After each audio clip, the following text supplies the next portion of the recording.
और आज मैं आपको बताने वाला हूं कि आप असिस्टेंट इन्फोर्समेंट ऑफिसर यानी ईडी में कैसे डायरेक्ट एंट्री पा सकते हैं। ठीक, तो देखो ईडी ईडी यानी इन्फोर्समेंट डायरेक्टरेट। बहुत बच्चों के मन में होता है कि सर ये ईडी पहली बार सुन रहे हैं, ईडी है क्या? ठीक है, हमने सीबीआई सुना है, हमने इनकम टैक्स इंस्पेक्टर सुना है, लेकिन ये ईडी क्या है?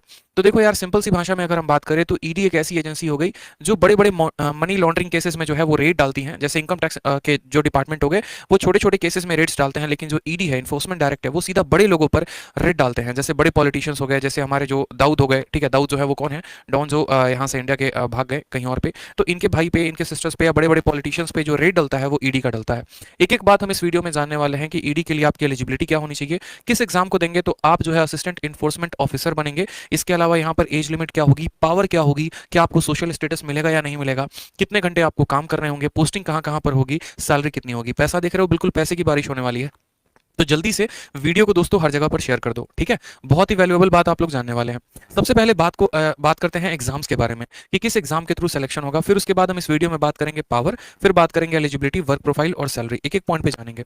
तो जैसा कि आप यहाँ पर देख पा रहे हैं एग्जाम के संबंधित, तो एग्जाम देखिए यहाँ पर किस एग्जाम के थ्रू आप ईडी में डायरेक्ट सेलेक्टेड होते हैं। तो अगर आप एसएससी सीजीएल का पेपर देते हैं तो वहां से आप ईडी में सेलेक्ट हो सकते हैं। दो बातें लिखी गई है कि इन्फोर्समेंट डायरेक्टरेट में ऑफिसर्स को दो तरीके से नियुक्त किया जाता है। पहला हो गया कि डायरेक्ट एसएससी सीजीएल के माध्यम से, और नहीं तो दूसरा हो गया अलग अलग डिपार्टमेंट के डेप्यूटेशन की वजह से। जैसे मानो कोई कस्टम में है, एक्साइज में है, या फिर इनकम टैक्स में है, सीबीआई में है, तो वहां से डायरेक्ट ईडी में उन्हें डेप्यूट कर दिया जाता है। ठीक है, ईडी बिल्कुल वहां से डायरेक्ट डेप्यूट कर दिया जाता है। ईडी की बात करें यहां पर कि सर ईडी का काम क्या है, तो एक ही लाइन मैंने लिखी है सिंपल सा कि ED deals with the cases which involve huge amount of money and powerful peoples. यानी जो मनी लॉन्ड्रिंग होते हैं और बड़े लेवल पर होते हैं और बड़े बड़े लोगों के बीच में होते हैं मनी लॉन्ड्रिंग। किसी ने हवाला के थ्रू पैसे किसी और कंट्री में भेजा जो गलत तरीके से था, जहां पर टैक्स को चोरी करने की कोशिश की गई थी, तो वहां पर भैया सीधे जो ईडी है वो धमक जाता है। बात करते हैं यहाँ पर लेकर, तो देखो ईडी के छोटे मोटे पावर्स को लेकर बहुत बच्चे कहते हैं कि सर पावर के बारे में बताओ, पावर के बारे में बताओ। तो मेरे भैया, पावर में जानने के पहले सबसे पहले दो तीन बातें जो आप लोगों के मन में सबसे ज्यादा क्वेरी रहती है वो ये रहता है कि क्या इसमें इंटरव्यू होता है। हम कह रहे हैं भैया इंटरव्यू नहीं होता है। क्यों? क्योंकि इंटरव्यू का जमाना था बहुत पहले, लेकिन अब इंटरव्यू का जमाना नहीं है।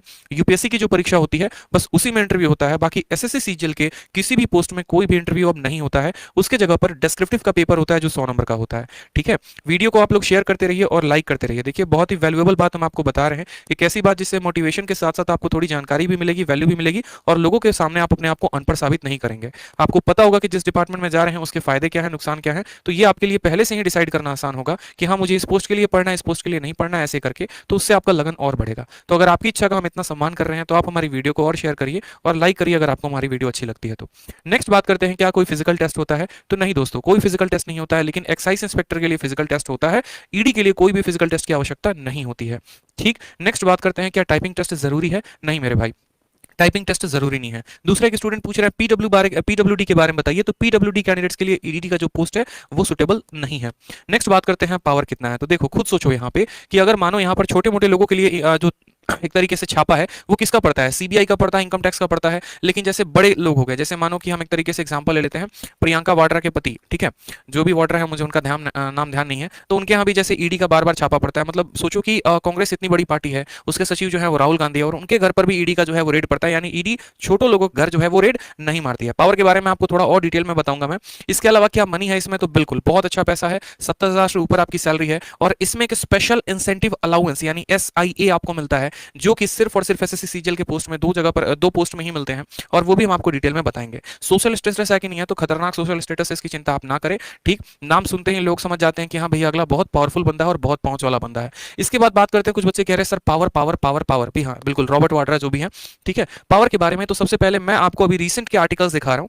ठीक है, और भी बहुत सारे आर्टिकल्स थे, लेकिन अभी रिसेंट में सिर्फ 3 दिखाए। 15 फरवरी 2022 का आर्टिकल, 18 फरवरी 2022 का आर्टिकल, 4 फरवरी 2022 का आर्टिकल, ये हमारे न्यूज के हैं। इसमें अगर आप देखेंगे तो लिखा हुआ है ईडी ने रेड किया है किसके? दाऊद इब्राहिम के सिस्टर के घर की तरफ। ठीक है, घर की तरफ नहीं, घर पे, मनी लॉन्ड्रिंग के केस में। इसके अलावा ईडी ने अरेस्ट किया है किसके? उसके जेल्ड ब्रदर इकबाल कसकार को मनी लॉन्ड्रिंग के केस में। ईडी ने जो है वो अरेस्ट किया है पंजाब के सीएम के नेफ्यू के ऊपर मनी लॉन्ड्रिंग के केस में। यानी आप यहां पर देखें तो किसी भी छोटे पर्सन या छोटे पर्सनालिटी के ऊपर ईडी का रेड नहीं होता है। ईडी का रेड सीधा का सीधा बड़े लोगों के ऊपर होता है। एग्जाम्पल के तौर पर आप अभी जैकलिन फर्नांडिस का भी केस देख सकते हैं, जहां पर सीधा जो है वो ईडी के शिकंजे में आई है और बार बार उनको पूछताछ के लिए ईडी के दफ्तर जाना पड़ रहा है।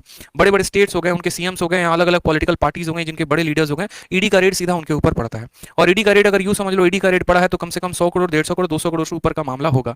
इसमें बच्चे पूछेंगे भी कि सर ईडी जो है वहां पर रेट जो पड़ती है वो कितने करोड़ तक किस पोस्ट के लिए जो है जाते हैं, एक एक बात हम आपको बताते चलेंगे, आप चिंता ना करो। ठीक, उसके बाद बात करते हैं एलिजिबिलिटी को लेकर कि सर इतना अगर मजा आ रहा है ईडी के पोस्ट के बारे में जानने में, और ईडी जो है सर इतनी बड़ी डिपार्टमेंट है, इतना बड़ा उसका वैल्यू है, तो यहाँ पर हमें एलिजिबल कितना होना पड़ेगा। तो जैसा कि मैंने आपको कहा, अगर आप एसएससी सीजीएल का पेपर देते हैं तो वहां से आप असिस्टेंट इन्फोर्समेंट डायरेक्टर बन सकते हैं, डायरेक्टरेट। इसके लिए आपको क्या होना पड़ता है, सीजीएल के पेपर देने के लिए आपको ग्रेजुएट होना पड़ता है। तो यानी हम यूं कह सकते हैं कि ईडी में अगर हमें असिस्टेंट बनना है तो हमें ग्रेजुएट होना पड़ेगा, और 30 साल तक की उम्र की तरफ जो है आप यहाँ पर अप्लाई कर सकते हैं। इसके अलावा जो है आपको एजेस का भी फायदा मिलता है कोटा के अकॉर्डिंग। जैसे मानो कि ओबीसी को 2 साल का रिलैक्सेशन हो गया, इसी तरीके से एससी एसटी को भी रिलैक्सेशन हो गया, तो एज रिलैक्सेशन भी कोटा के अकॉर्डिंग मिलता है, तो उसकी कोई परेशानी नहीं है।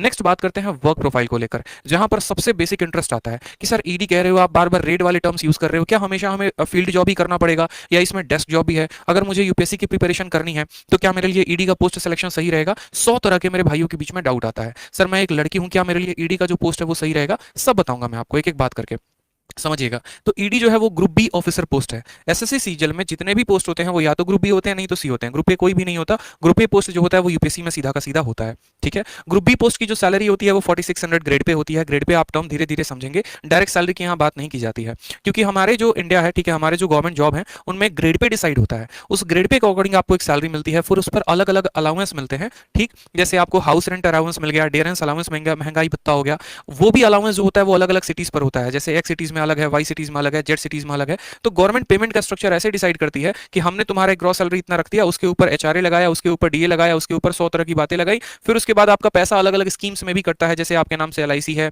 आपके नाम से जो है इंश्योरेंस है, वो कटता है। इन हैंड जो सैलरी आती है हम उसके ऊपर बात करते हैं। तो इन हैंड की जो सैलरी है वो 70,000 से ऊपर की है। बात कर रहे हैं वर्क प्रोफाइल को लेकर, तो वर्क प्रोफाइल में दो तरह का वर्क प्रोफाइल है ईडी में, या तो आप डेस्क जॉब करिए, नहीं तो आप फील्ड जॉब करिए। अगर डेस्क जॉब आप करते हैं तो इनमें क्या क्या आपको संभालना होगा, तो आपको इनमें फाइल्स हो गए और रिपोर्ट्स हो गए। फाइल्स कैसे, जैसे मानो कि ऐसा तो है नहीं अभी मुझे फोन पर खबर है, हाँ भैया चलो रॉबर्ट वाड्रा के घर पे छापा मारना है और हम निकल गए, ऐसा नहीं होता। अगर कोई भी यहाँ पर एक हिंट मिलता है या लीड मिलती है तो पहले उसके बारे में पूरी जानकारी प्राप्त की जाती है कि ये जो खबर है वो जेन्युइन है, ऑथेंटिक है या नहीं है। पूरा पेपर वर्क होता है। जिस भी पर्सन के घर जो है ईडी का रेड पड़ना होता है उसका पूरा का पूरा जो है डेटा निकाला जाता है, बैंक स्टेटमेंट निकाले जाते हैं, रिकॉर्ड्स निकाले जाते हैं, वैलिड प्रूफ होता है। यानी पहले क्या होता है, फाइल और रिपोर्ट वर्क होता है। ठीक, अलग अलग डिपार्टमेंट से कंसल्ट की जाती है, इनकम टैक्स वालों से थोड़ी सी लीड ली जाती है, सीबीआई वालों से थोड़ी सी लीड ली जाती है। इन सभी जगह से पहले लीड इकट्ठा करके पूरा पेपर वर्क करके और तब उसके बाद पहुंचते हैं फील्ड जॉब में। फील्ड जॉब में क्या होता है, तो यहाँ पर रेड भी कंडक्ट करना होता है। ईडी में एक बहुत फायदा है, जो लोग ट्रांसफर के बारे में सोचते हैं उनके लिए बहुत बहुत बहुत बेनिफिशियल जॉब है। यहाँ पर ट्रांसफर ऐसा नहीं है कि आपका जब मर्जी हुआ ऊपर से प्रेशर आया और कल के कल ट्रांसफर कर दिया गया। कम से कम 3 साल तक आपको जहां भी जिस भी शहर में पोस्टिंग दी गई है वहां पर आपको 3 साल तक कोई हटा नहीं सकता है। 3 साल तक आपके ट्रांसफर हो नहीं सकते हैं। जैसे अगर यहाँ पर वर्क के लोकेशन की बात करें तो जैसे ईडी का हेडक्वार्टर कहाँ पर है, न्यू दिल्ली में है। अलग अलग इसके रीजनल ऑफिसेज हैं और जोनल ऑफिसेज भी हैं, सब जोनल ऑफिसेज भी हैं। तो इनके जो ऑफिसेज है वो काफी लिमिटेड है, इस वजह से यहाँ पर ट्रांसफर ज्यादा नहीं होते, और जो भी ट्रांसफर होते हैं वो कम से कम 3 साल तक वैलिड रहते हैं। 3 साल तक आपको वहां से कोई हटा नहीं सकता है। नेक्स्ट बात करते हैं वर्किंग आवर्स को लेकर। बच्चे पूछते सर कितने घंटे काम करने पड़ेंगे। दोस्तों बहुत अच्छा आप लोग काम कर रहे हैं, जल्दी से 1000+ लाइव स्टूडेंट भी कर दीजिए और 1000 लाइक भी कर दीजिए, हम लोग बहुत करीब हैं। आगे जो बात बताने वाला हूं वो और इंटरेस्टिंग बात है और इंपॉर्टेंट बात है। ठीक है, तो वीडियो को like share like share like share करते रहे। यहां पर बड़े अच्छे तरीके से देखिए, आप बाद में इसकी पीपीटी भी डाउनलोड हमारे टेलीग्राम से कर सकते हैं और जितनी बातें मैंने लिखी हैं उनको आप पढ़ सकते हैं, समझ सकते हैं अच्छे से। तो यहां पर सबसे पहला बात जो मैंने कहा, यहां पर घंटे कितने घंटे काम करने होते हैं, तो 9 to 5 की जॉब होती है। देखो क्या होता है कि जितने मेरे भाई जो आगे तैयारी करने की सोचते हैं, सर हमें यूपीएससी की तैयारी करनी है या आगे चलकर हमें बीपीएससी की तैयारी करनी है या पीसीएस की तैयारी करनी है, स्टेट पीसीएस की, या फिर DSSS भी अदर एग्जाम्स की तैयारी करनी है, तो वो ऐसा सोचते हैं कि यार एसएससी सीजीएल से हमें एक ऐसा जॉब मिल जाए जिससे हमारा वर्क लाइफ बैलेंस बड़ा मेंटेन रहे। सेंट्रल सेक्रेटेरिएट वाली जो जॉब हो गई वो शानदार है, उसमें 9 to 5 की जॉब है, सैटरडे संडे ऑफ रहता है। मिनिस्ट्री ऑफ रेलवे हो गया, उसमें 9 to 5 की जॉब रहती है, सैटरडे संडे ऑफ रहता है। लेकिन ईडी में जब तक आपको ऑफिशियल ऑफिस का वर्क दिया जा रहा है तब तक तो आप 9 से 5 तक की ड्यूटी, माफ करिएगा, तब तक तो आप 9 से 5 तक तब तक तो आप 9 से 5 तक की ड्यूटी में जाएंगे। लेकिन जैसे आपको फील्ड जॉब मिलता है, जैसे आपको ग्राउंड में रेड कंडक्ट करने के लिए जाना होता है, उस समय आपका शेड्यूल जो है वो हेक्टिक हो जाता है।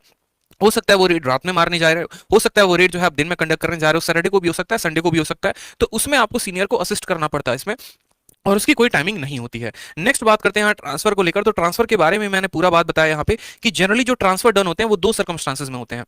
अगर आपके खिलाफ कोई एलिगेशन लगा है तो उस बिहाफ पर होगा, नहीं तो अगर आप चाहते हैं तो उस बिहाफ पर होगा। लेकिन कम से कम तक 3 साल तक आप उस जगह पर पोस्टेड होंगे। ठीक है। तो नेक्स्ट बात करते हैं यहाँ पर सैलरी को लेकर। सैलरी के लिए काफी बच्चे एक्साइटेड हैं। काफी बच्चे जो है वो सैलरी को लेकर एक्साइटेड हैं। सैलरी के बारे में समझो, बहुत इंपॉर्टेंट बात, जैसा कि मैंने कहा यहां पर जो सैलरी होती है ना, राइट नाउ जो अभी सैलरी मिल रही है वो 70,000 प्लस मिल रहा है, मतलब 70,000 से ऊपर की तनख्वाह।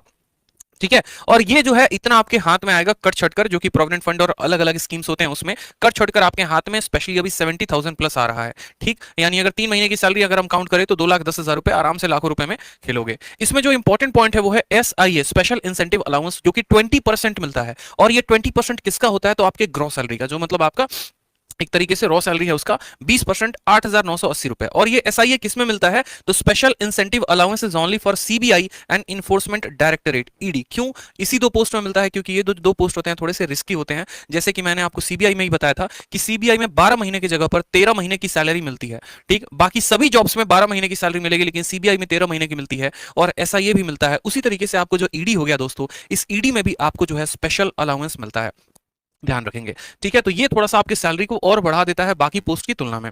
जैसे मुझे भी अपना पोस्ट प्रेफरेंस भरना था, तो मैंने भी अपने पोस्ट प्रेफरेंस में 3rd नंबर पर ED ही भरा था।